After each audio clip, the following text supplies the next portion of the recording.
Raven's Veil is a dark fantasy horror anthology podcast that may contain explicit language and thematic elements not suitable for all audiences.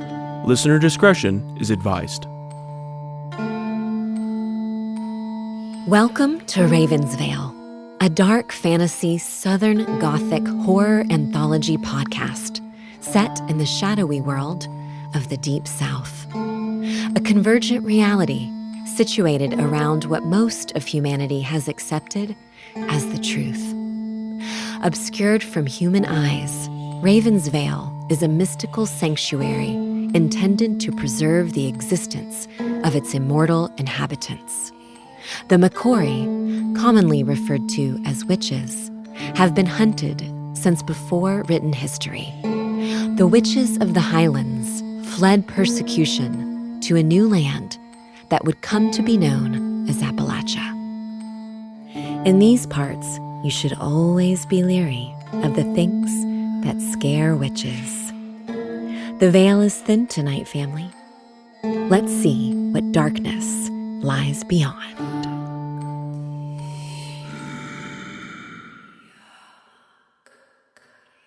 Well, hey there, family. Welcome to Ravensville's Scary Christmas Holiday Special. Before we get started, we wanted to give you a little trigger warning. This story contains some graphic descriptions of violence and just a tiny bit of gore. As always, remember, listener discretion is very much advised. A little stocking stuffer. Stick around after the credits roll and you might just catch a hidden gem.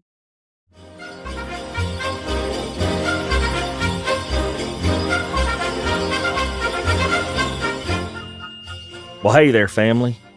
Tonight, Jeryd and I have written an original Christmas story just for you guys to help celebrate the holiday season. Now, it's time I told you about someone special. Mind you, this ain't the good kind of special.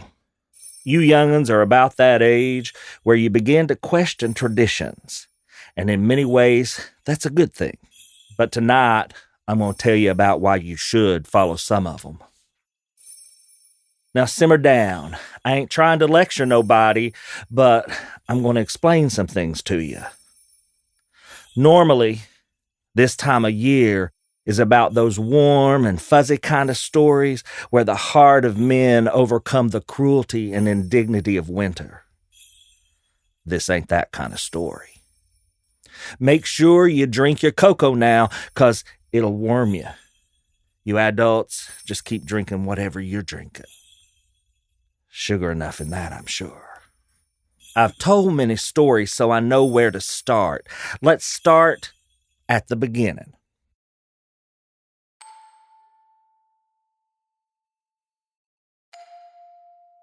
A very long time ago, before the age of humanity, when the Macquarie were still just learning to glint, they met a being unlike any other.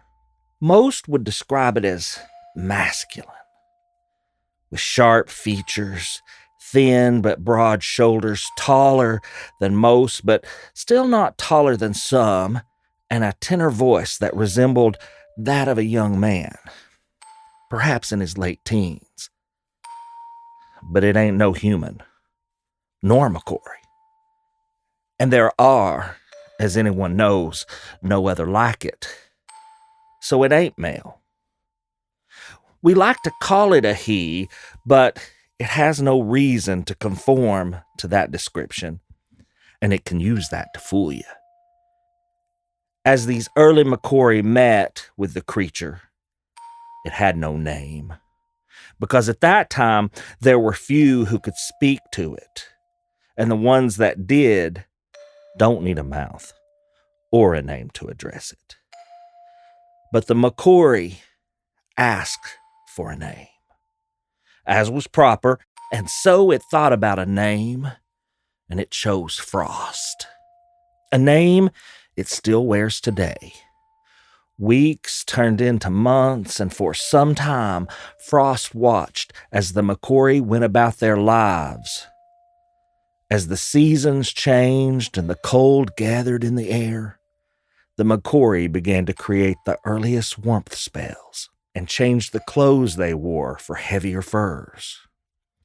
Frost one day asked a passing McCory why they do these things, and they responded, "Well, the cold is coming, and we can't live if we are too cold. So we must learn to warm ourselves with fur, fire, and spell." Frost replied, I do not do these things. You should not either. For I cannot truly touch anyone if they do these things. Would you keep yourselves from me? From my touch? After I have watched you and told you of the moon and the earth? The McCory frowned and said, "We've learned of the moon and earth through Rhiannon and Nadira." Frost growled. Have I not shown you the cold that watches? The creep of chill as the sun recedes? The hardening of the earth as the days grow short? Have the crops not withered? Has the sun not fled my presence? How could they have shown you more than I? Do they speak to you like I do? Do they stand watch over you for nearly 3 seasons? Would you tell me that I have not shown you care? Yet you turn from my touch. The McCory replied calmly in defiance of the angry creature. "Frost, you speak of true things, but you make them lies. The sun grew hot before it grew cold while you watched over us. Rhiannon, Nadira, and the others do not speak to us like you do, and they do not ask of us the things you do. You would have us be harmed simply to appease you for something that was not asked of you. Have we not given you food, drink, and company too? Is that not enough for a few seasons of easy observation?" Frost's power began to bloom within its chest, and true winter began to settle in early that year as the being spoke to the whole settlement of McCory with gusts of frosty air carrying its voice. If you would deny me my due, then you shall not know the peace of frost.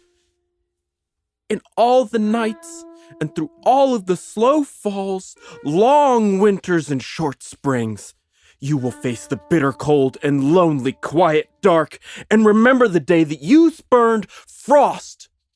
Moving on from the McCory, Frost next visited the Strigoi. Frost followed them through the nights and watched as they fed on the blood of men and beasts. But despite all of Frost's attempts, the Strigoi lacked the vitality needed to speak with the living incarnation of Frost. He spent long years trying to speak to them as they laid themselves to rest during the day and as they made their way through the dark. So Frost cursed them too, so that they would never know the warmth of the bodies they fed on. Leaving behind the disappointment of the Strigoi, Frost visited the anima, but the anima took on the shapes of the furred creatures to avoid his touch. They did not need to wear clothes or start fires to escape Frost's grasp. In a fit of cold rage, Frost said to the anima that the moon they loved so much they would only know to fear. For in the dark cold, whenever it showed full, they would be forced into the forms that they used to hide from Frost. And so they would not know the moon when it was itself not hidden. Frost's fury was an unforgiving force, and when he unleashed it upon mortals, the consequences were devastating. My heart still aches as I recall a tragic and fateful night he took his anger out on humanity. In the middle of a clearing, just outside the small Scottish hamlet known as Creek Briar, sat the home of Sarra Fletcher.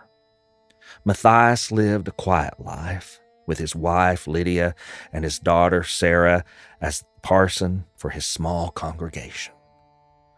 Shortly after Matthias had built a roaring fire that would last through the night, and Lydia and Sarah had put the sweetbreads in the oven, Matthias and Lydia headed off upstairs to settle in for a long winter's night. Sarah was left to tend to the sweet confections. Just after midnight, Sarah had crept quietly through the small, tidy kitchen and out the side door of the house. As she opened the door, a bitter gust of cold air rushed into the house. In a hurry, she left the door slightly ajar to keep quiet when she returned. She snuck out to meet her beloved, Hayden, in their secret place, just beyond the fallen trees by the creek. On the cusp of turning 18, Hayden was a tall, muscular young man with coal black hair and bright emerald eyes. He would be heading off to an apprenticeship in Lanark in 2 days. Although he would only be gone 6 months, it seemed like an eternity to Sarah. When Sarah arrived in the cozy little nook formed by a group of trees and a big rock, Hayden wasn't there. She waited for almost an hour before giving up hope and deciding to head back home. But she got lost in the dark, missing her usual landmarks that were covered by heaps of snow. Frost sat on a stump looking over the wintry forest. It shattered beneath him from the cold. Surprised, a human woman stumbled and tripped out of the forest and into the clearing beside Frost. Blackened skin tipped her nose, and her fingers, pale and numb, were turning purple at the tips. Trying to pull herself to her feet using the stump of an old tree, she looked up from where she had tripped to see Frost caressing the tips of her fingers. She gasped in shock as Frost playfully lunged at her, his teeth coming within inches of her blistered and swollen nose. Laughing carelessly at her shivering form, Frost's frightful stare was indifferent and cold. She spoke clouds of hot mist into the cold air. What? Who are you? Frost paused for a long moment, thinking, them mortals usually have 2 names, and so he thought he should have another. Well, some have called me Winter, and others Cold, or Blizzard, or Ice. But if you want my true name, I am Jack of the Frost, mortal. Who are you? She shivered as the cold of his touch spread up her hand. I am Sarra of Creek Briar. It's a town not too far from here. She trailed off, looking doubtful and hopeless. I hope. Jack smiled wide, and Sarah thought the reflection made his teeth look like sharp, pointy icicles. Is that so? Well, I do think I know the way to Creek Briar, Sarah. Why don't you follow me and see if we can't get you somewhere safe? It is not too far, and I think it might be time for me to visit with your people. You see, I have been around for a while, but I just don't go into town much. Perhaps that should change. Jack? Sarah asked in an uncertain tone. Yes, little mortal? Jack of the Frost's voice was distracted as he thought over the next steps.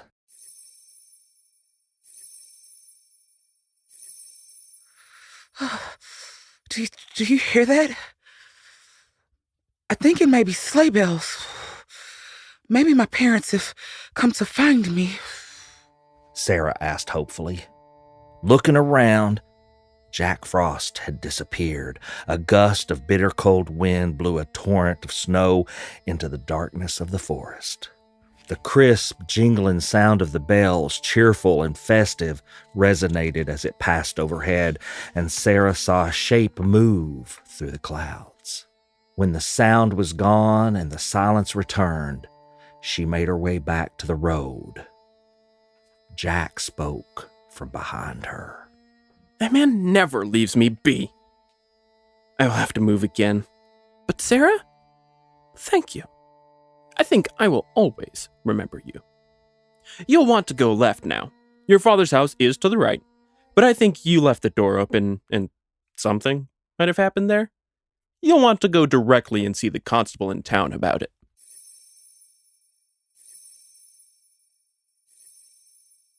Sarra heard the sleigh bells once more, and frost again blew away in a puff of snow and bitter cold. As she stumbled back to town following Jack of the Frost's advice, her eyes were drawn to an unusual shape just off the path in a small clearing. Thinking that it might be an injured animal, she was compelled to investigate. Whatever it was, a snowdrift almost obscured it from sight. As she approached, she realized it was no animal. The closer she got, the more human it became. When she finally reached the figure, with horror, she saw that it was Hayden. His body, almost hidden by the snowdrift, was cold and lifeless under the unyielding winter's night. Stars of ice grew in the shape of clasped hands around his neck.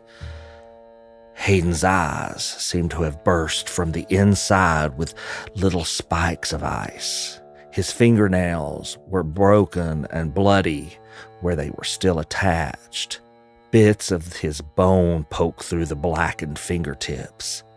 Dark blood stained his chin where he had bit through his own tongue. Hayden's legs looked like the time Sarra had seen Tom Alderson fall from the top of the church tower after fixing the bell.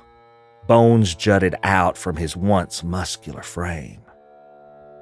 Sarah's scream ripped through the night and broke the wintry silence. When the dogs in town started to bark, people reported to the constable that the scream had come from the Parson Fletcher's house. They put together a party and walked the short trip out of town. They found Sarah's frostbitten body cradling Hayden's broken form. Her tears had frozen her eyelids shut and created crystalline tracks down her face. The sight of the young couple and the sounds of her broken wails haunted the men of Creek Briar every winter for decades whenever they closed their eyes. Unfortunately, their night of horror was not over yet. A few stayed to help escort Sarra back to town as she wept about something happening at home. The group decided to leave Hayden's body for the night. The snow would preserve what was left of him for the burial in the next morning. With great hesitance, the constable led the party into the Fletchers' once idyllic home. The front door was locked, but the men could smell something burning inside and quickly went to the side door. There, the door was wide open. The snow had begun to cover the floor inside. Thick, billowing smoke poured from the oven, and the constable had one of his men open the oven and toss the blackened sweetbread into the yard. Coughing through the light haze of smoke in the house, the group began to spread out through the small home to find out what Sarra had been so upset about. It wasn't until the constable opened the door to the parson's bedroom that he discovered the cruelty visited upon the family. Parson Matthias Fletcher was suspended on massive icicles growing like stalagmites several feet towards the ceiling. Thick blood coated the icicles. The freezing temperatures meant that the blood didn't even get to the floor before freezing along the spikes. The placement of the icicles, and more importantly, the hours spent removing them from the parson's body, would lead to the constable's early retirement. Matthias's groin, eyes, throat, heart, and liver all had to be chipped off the ice over the course of several days as the supernaturally strong ice had hardened to near unbreakable density. Matthias Fletcher's legs dangled limply, but his hands had been run through the spikes below his eyes, leading the constable to believe the poor man had been alive when the attack occurred. This, more than the incredible violence done to the man, broke the constable. Lydia Fletcher was not in any better state. She lay face down on the floor beside the bed. Her back had burst open from the extreme temperature, and her skin had peeled away from the spine towards her arms. The one saving grace for the poor men who found the couple was the nightgown she wore. It kept her remaining modesty and prevented her skin from peeling any farther, as the blood that soaked the gown had frozen solid immediately. The skin of her legs and arms did not have the same barrier and looked like sheafs of parchment that had been wetted and left to air dry to the hardened curl, split, torn, and exposing the parts of a person only a surgeon or a god should ever see.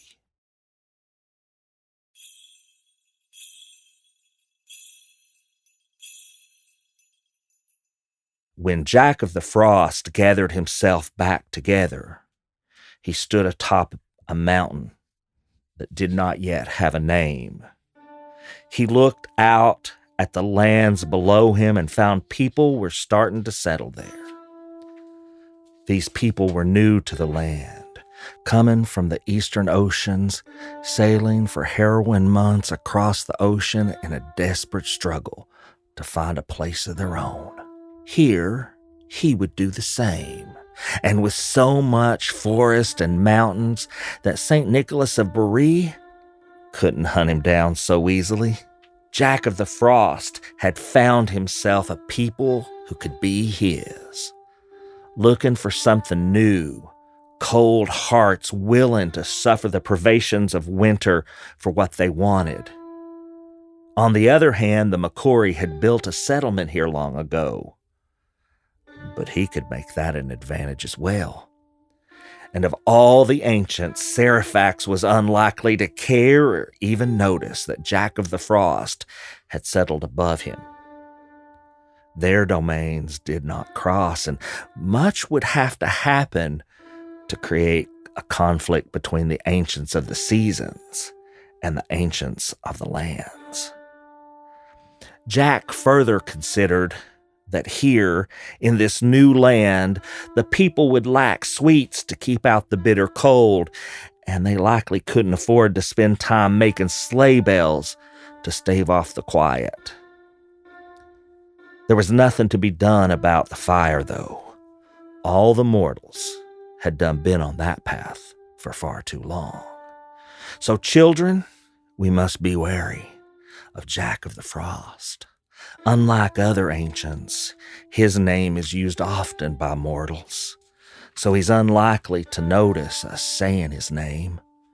But his presence in the mountains around us and the curse he placed upon the Macquarie so long ago means we must be very careful in other ways. Stay warm, use fire, fur, and spells to keep the ancient from touching you. Eat things that are sweet.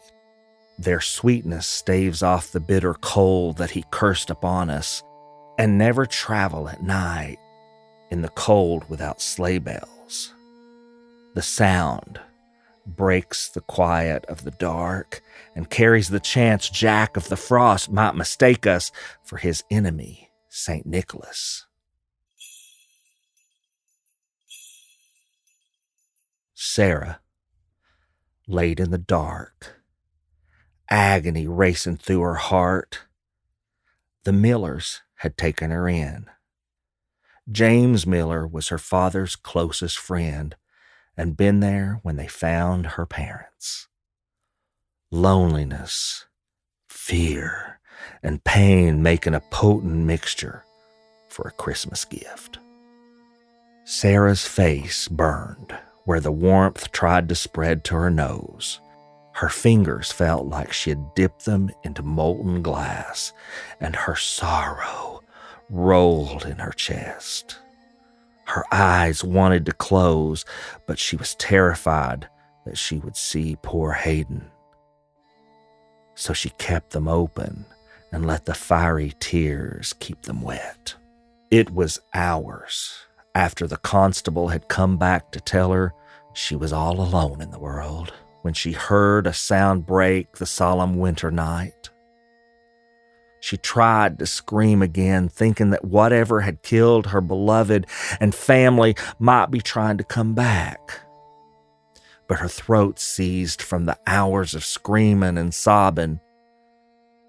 Panic was at least a different emotion, she noted idly in the back of her mind.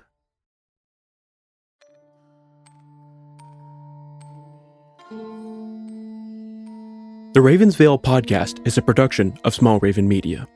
Today's story was written by Jeryd Bolden Greer, and the story was directed and narrated by Ed Bolden Greer. The voice of the McCory was performed by Presley King. The voice of Sarra Fletcher was performed by Veronica Williams. The voices of Jack of the Frost and Saint Nick were performed by Jeryd Bolden Greer. Audio engineering and sound design by Nick Devan at Nicky D Sound. Copyrighted 2024 Small Raven Media. All rights reserved.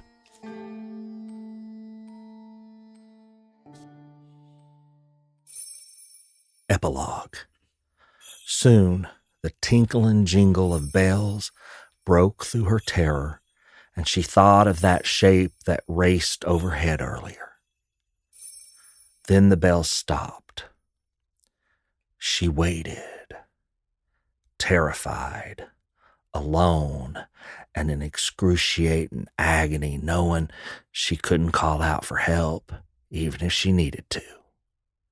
Her eyes finally demanded that she blink, and when the flash of Hayden's wretched end flickered away, there was a figure standing next to the bed.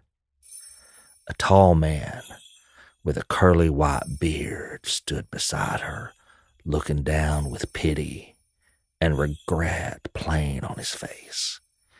His eyes began to water, and he knelt beside the bed, taking in Sarah's distraught expression and frostbitten face. And he spoke sadly. I am truly so sorry, Sarra Fletcher. You and your family did not deserve this. If I could, I would bring them back. But that is beyond anyone but a true God. Instead, I will take away your pain and restore your body. And I will take away the bad memories. You'll wake tomorrow, and you will still not have your family nor Hayden. You'll be able to remember them and the good times. But at least you won't remember finding him, or question if there was anything more you could have done. There will only be certainty that you did everything you could. Now, Sarah, sleep. Have the merriest Christmas you can, Sarah. Good night.